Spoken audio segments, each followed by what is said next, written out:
So आपण आधी कोणत्या ट्रान्झॅक्शन बघितलं तर आधी डिस्टिंक्ट पर्सन बघितलं, नंतर एस्टॅब्लिशमेंट ऑफ डिस्टिंक्ट पर्सन बघितलं. ठीक आहे. नंतर मेन क्लॅरिफिकेशन कशावर दिले, एम्प्लॉयर आणि एम्प्लॉयवर क्लॅरिफिकेशन दिले. आता जनरली काय एम्प्लॉयर आणि एम्प्लॉई हे तुमचे रिलेटेड पर्सनच्या डेफिनेशन मध्ये येतात, बरोबर.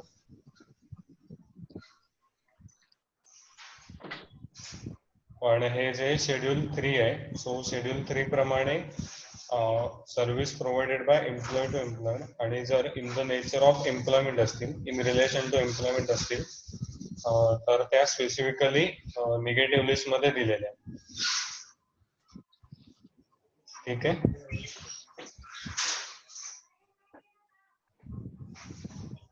हॅलो दादा, आवाज मध्ये ब्रेक होतोय, ऐकायला येत नाही असं. ब्रेक होतोय का? हो. आता येत आहे का व्यवस्थित ऐकायला? हा, आता येतोय. ठीक आहे. सो मेन पॉईंट काय आहे, एम्प्लॉयर आणि एम्प्लॉई मधलं म्हणजे कोणत्या ज्या ट्रान्झॅक्शन आहेत त्या सप्लाय मधून येतील. अशी एकच गोष्ट आहे की जी सप्लाय मध्ये येईल, gift by employer to employ. Okay. आणि त्याला पण याचं एक एक्सेप्शन पण बघितलं होतं. ते एक्सेप्शन काय होतं की जर अप टू 50,000चं गिफ्ट असेल तर ते तुमचं सप्लाय मध्ये येणार नाही, बरोबर. म्हणजे जर एम्प्लॉयरने मोर दॅन 50,000, आता हे 50,000 लिमिट कसं बघायचं तर पर इयर बघायचं. ओके, पर फायनान्शियल इयर. त्यामुळे जर एखाद्या एम्प्लॉयरने एम्प्लॉईला ग्रेटर दॅन 50,000चं जर गिफ्ट दिलं असेल इन अ इयर, तर ते तुमचं सप्लायच्या डेफिनेशन मध्ये येईल. सो इथे बघा काय म्हटलंय, further proviso to para 2 of schedule 1 provides that gifts up to ₹50,000 in value in a financial year by an employer to an employee shall not be treated as supply of goods or services or both. Okay. However, gift of value more than 50,000 made without consideration are supply and are subject to GST when made in the course or furtherance of business. So आता without consideration म्हणजे काय, जर एखाद्या एम्प्लॉयरने व्हॉलंटरीली gift दिलं एम्प्लॉईला आणि त्याची value जर greater than 50,000 असेल तर ते तुमच्या सप्लाय मध्ये येईल. So basically what is a gift. So काय म्हटलं इथे, the term gift has not been defined in the GST law. म्हणजे आपण जो जनरल मिनिंग घेतो गिफ्टचा तोच आपण इथे घ्यायचा आहे. त्याची अशी वेगळी डेफिनेशन वगैरे दिलेली नाही जीएसटी मध्ये. पुढे बघा काय म्हटलंय, in common parlance gift is made without consideration, voluntary in nature and is made occasionally. It cannot be demanded as a matter of right by the employee and the employee cannot move a court of law for obtaining a gift. So काय म्हटलंय की gift is not compulsory, बरोबर. म्हणजे एम्प्लॉईला कोणताही right नसतो की gift एम्प्लॉयरने दिलंच पाहिजे वगैरे.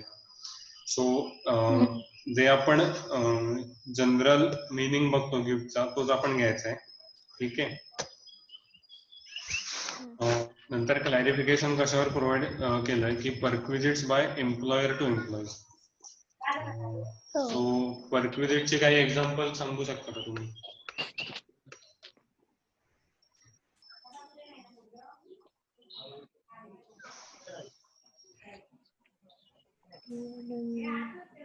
इन्कम टॅक्स झाला ना सगळ्यांना? हो. परक्विजिट मध्ये काय काय येतं, एखाद दुसरं एक्झाम्पल? पेन्शन, ग्रॅच्युटी ना? नाही, परक्विजिट तुमचे काय असतात, जे तुमचे नॉन मॉनिटरी असतात. मोटर कार वगैरे. बरोबर. म्हणजे जे कार अलाउन्स किंवा जी काय कार फॅसिलिटी असेल, बरोबर, किंवा जर रेसिडेन्शियल फॅसिलिटी प्रोव्हाइड केली असेल. ओके. सो ते परक्विजिट सप्लाय मध्ये येतील की नाही त्या रिलेटेड हे क्लॅरिफिकेशन दिलंय. ओके. सो आता जनरली परक्विजिट तुम्ही बघाल तर एखादं कार फॅसिलिटी किंवा रेसिडेन्शियल फॅसिलिटी एम्प्लॉईला का देत असेल तर म्हणजे employment related service employ provide करतोय, बरोबर. म्हणूनच ते परक्विजिट जनरली दिले जातात. ओके, सो इथे काय म्हटलंय, as already mention that the service by an employee to the employer in the course of or in relation to his employment is outside the scope of GST. Nontar it follows therefrom that payment made by the employer to the employee in terms of contractual agreement entered into between the employer and the employee will not be subjected to GST. Generally काय असतं की जेव्हा एम्प्लॉयमेंटचा contract वगैरे असतो तेव्हा या सगळ्या गोष्टी मेन्शन केलेल्या असतात की काय म्हणजे अलाउन्सेस हे किती असतील. हाऊस रेंट अलाउन्स असतो किंवा तुमचा ट्रॅव्हलिंग अलाउन्स असतो. ओके, सो हे किंवा हे जे परक्विजिट असतील ते ऑलरेडी मेन्शन केलेले असतात आणि ते generally in the nature of किंवा in relation to employment services असतात. ओके, सो असे जे परक्विजिट्स आहेत, सो आपण बघितलं की शेड्यूल 3 मध्ये स्पेसिफिकली एक्सक्लूड केलंय की ज्या काही services in the nature of employment असतील, बरोबर. सो इथे तुम्ही बघाल if services such as membership of a club, health and fitness centre etcetera are provided free of charge to all the employees by the employer, the same will not be subjected to GST.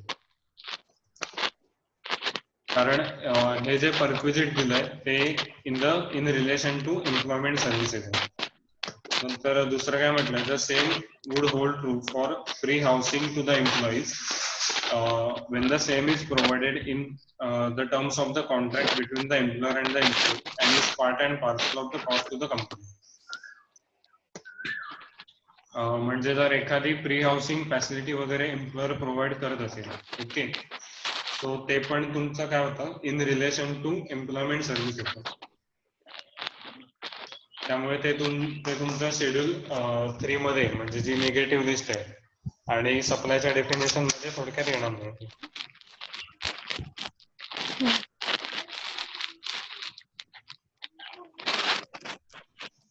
Hello, हा कळला point सगळ्यांना? हो. Okay, so एकदा आपण फक्त revise करू थोडं की आपण आतापर्यंत काय काय बघितलं.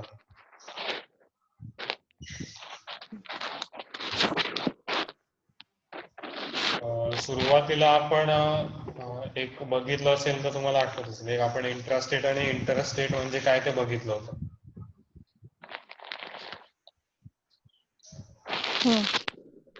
सो इंट्रास्टेट आणि इंटरस्टेट डिफरन्शिएट करण्यासाठी कोणते 2 पॉइंट महत्वाचे होते. एक तर लोकेशन ऑफ सप्लायर होतं, बरोबर. Place of supply, place of supply आणि लोकेशन ऑफ सप्लाय. जर माझे एकाच स्टेट मध्ये येत असतील तर त्यांना काय म्हणेन मी, इंट्रास्टेट. ओके, आणि जर वेगवेगळ्या स्टेट मध्ये येत असतील तर त्यांना मी म्हणेन इंटरस्टेट. ओके, त्याच्यानंतर आपण मेनली काय बघितलं की एक तर आपण गुड्स आणि सर्व्हिसेसची डेफिनेशन बघितली. सो गुड्स मधून स्पेसिफिकली काय एक्सक्लूड केलंय, money and securities. Money and securities, बरोबर. Money and securities. आणि सर्व्हिसेस मधून पण ते स्पेसिफिकली एक्सक्लूड केलंय, पण इन्क्लूड काय केलंय, service in relation to use of money आणि related to conversion of currency. Okay, नंतर आपण काय बघितलं की जीएसटी जनरली कोणत्या ट्रान्झॅक्शन वर येतो की सप्लाय ऑफ गुड्स और services by one person to another person, बरोबर. त्याच्यानंतर आपण काय बघितलं की सप्लायची डेफिनेशन बघितली मेन म्हणजे. ओके, सो तुमचा सप्लाय कोणत्या सेक्शन अंडर डिफाईन केलाय,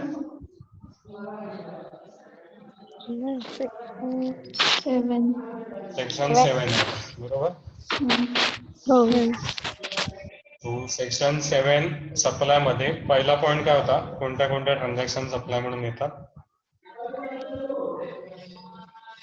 सेल, ट्रान्सफर, बार्टर, एक्सचेंज. बरोबर. आणि lease rental. Lease rental licence जे काय असेल ते. हा. आणि त्याच्यासाठी म्हणजे अजून 2 कंडिशन कोणत्या होत्या, तर ते कन्सिडरेशन साठी असलं पाहिजे आणि तुमचं आणि in the course of furtherance of business. बरोबर, in the course of furtherance of business. So आपण पहिल्या पॉइंट मध्ये काय बघितलं की सप्लायसाठी 2 महत्वाच्या कंडिशन कोणत्या होत्या, तर कन्सिडरेशन होतं आणि in the nature of business होतं. So in the nature of बिझनेसचा आपण एक एक्सेप्शन बघितलं, म्हणजे जरी in the nature of business नसेल तरी त्या माझं सप्लाय म्हणून इन्क्लूड होईल. सो तो पॉइंट कोणता होता? इम्पोर्टेशनचा. बरोबर, इम्पोर्टेशनचा. पण ते इम्पोर्टेशन कसं असलं पाहिजे? कन्सिडरेशन साठी. कन्सिडरेशन साठी. ओके. सो जर ते कन्सिडरेशन साठी असेल तर ते जरी पर्सनल नेचर साठी असेल तरी माझं सप्लाय मध्ये इन्क्लूड होईल. Okay. Next point, next exception कसलं बघितलं आपण? कन्सिडरेशनचं एक्सेप्शन बघितलं. म्हणजे विदाउट कन्सिडरेशन जरी नसेल तरी तुमच्या काही ट्रान्झॅक्शन सप्लाय मध्ये इन्क्लूड होतील. ओके. सो अशा ट्रान्झॅक्शन कोणत्या शेड्यूल मध्ये दिल्या? First schedule 1. ओके, शेड्यूल 1 मध्ये दिल्या, बरोबर. हो. की त्याच्यात 4 पॉइंट बघितले आपण. पहिला पॉइंट कोणता होता? Permanent transfer. Business asset. ऍसेटचं permanent transfer or disposal. Okay. आणि त्याची अजून एक कंडिशन काय होती? ITC ITC घेतलं असलेलं पाहिजे. ओके. त्याच्यानंतर माझा नेक्स्ट पॉइंट काय होता दुसरा? सप्लाय ऑफ गुड्स और सर्व्हिसेस बिटवीन रिलेटेड पर्सन्स और डिस्टिंक्ट पर्सन. ओके. आणि त्याचं बघितलं तुम्ही तर त्याचं एक एक्सेप्शन होतं. म्हणजे गिफ्ट अप टू ₹50,000 असेल तर ते त्याचं त्या पॉइंटचं एक्सेप्शन आहे. ओके. आणि नंतर थर्ड पॉइंट काय बघितला त्याच्यात? Principal agent. प्रिन्सिपल एजंट म्हणजे जी प्रिन्सिपल एजंट मध्ये जी काय ट्रान्झॅक्शन होत असतील, ओके, आणि जर ती विदाउट कन्सिडरेशन होत असतील तर ती माझी सप्लाय मध्ये येतील. ओके. आणि चौथा पॉइंट काय होता? Import of service. इम्पोर्टेशन. पण आता इम्पोर्टेशन आपण वरती पण एक बघितलं. आता त्या इम्पोर्ट मध्ये आणि या इम्पोर्ट मध्ये मेन फरक काय होते? इथे बिटवीन रिलेटेड पर्सन्स आहे ना. हा. सो इथे काय म्हटलंय? इथे रिलेटेड पर्सन मध्ये असलं पाहिजे आणि ते in the course of business असलं पाहिजे.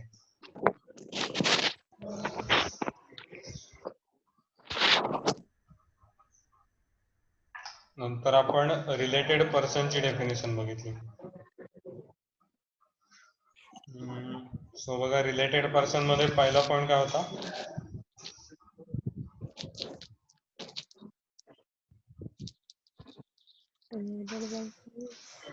तुम्ही पुस्तक म्हणजे बघून सांगितलं तरी चालेल, फक्त ते एकदा तुम्हाला मेमरीज व्हायला म्हणून फक्त एकदा आपण बघतो. सो पहिला पॉइंट काय बघितला आपण? ऑफिसर्स और directors of one another's business. बरोबर. नंतर काय होता तर legally recognise as partners.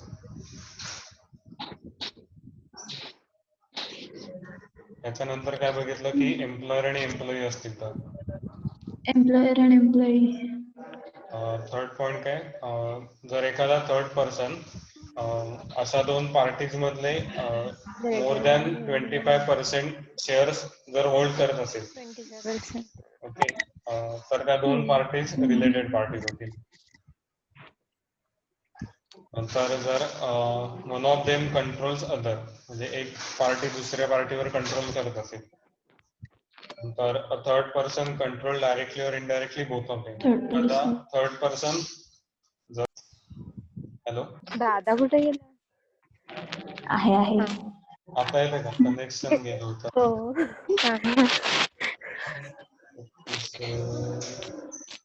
Next point काय होता?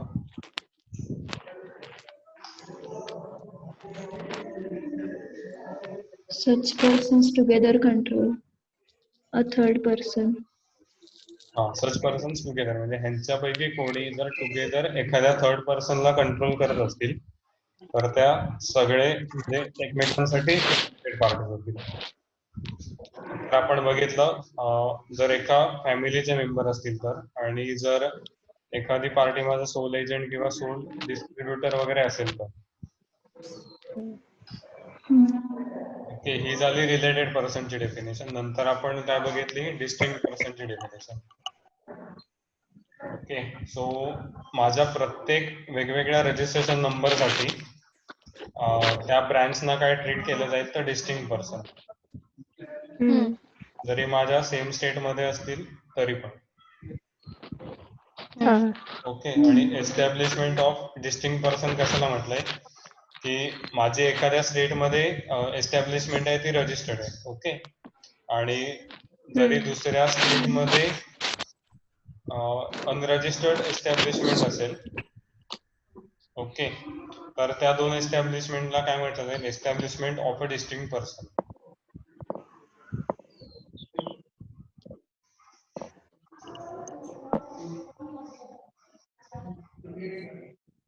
आणि नेक्स्ट पॉईंट आपण बघितला एम्प्लॉयर एम्प्लॉई रिलेशनशिपचा. त्याच्यात फक्त काय, जर गिफ्ट एक्सिडिंग 50,000 पर इयर असेल तर ते तुमचं सप्लाय मध्ये. सप्लाय. आता याचं एक एक्झाम्पल काय सांगता येईल की समजा एखाद्याचे अकाउंट ऑफ मॅरेज जर एम्प्लॉयरने एखाद्या एम्प्लॉयला गिफ्ट दिलं, ते हायपोथेटिकल सिच्युएशन आहे, असं 50,000 पेक्षा जास्त ॲज अ म्हणून आपण ट्रीट करू. सो ते ट्रान्झॅक्शन तुमचं या ह्याच्यात येऊ शकतं सप्लाय मध्ये. ओके, ठीक आहे. आतापर्यंत जर कळलंय सगळ्यांना, म्हणजे काय जर शंका वगैरे असेल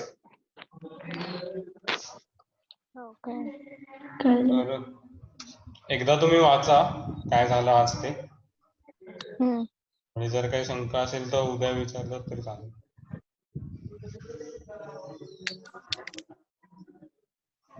मी शिकवतोय ते कळतंय ना सगळ्यांना?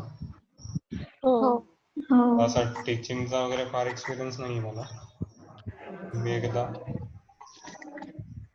विचारतो काय.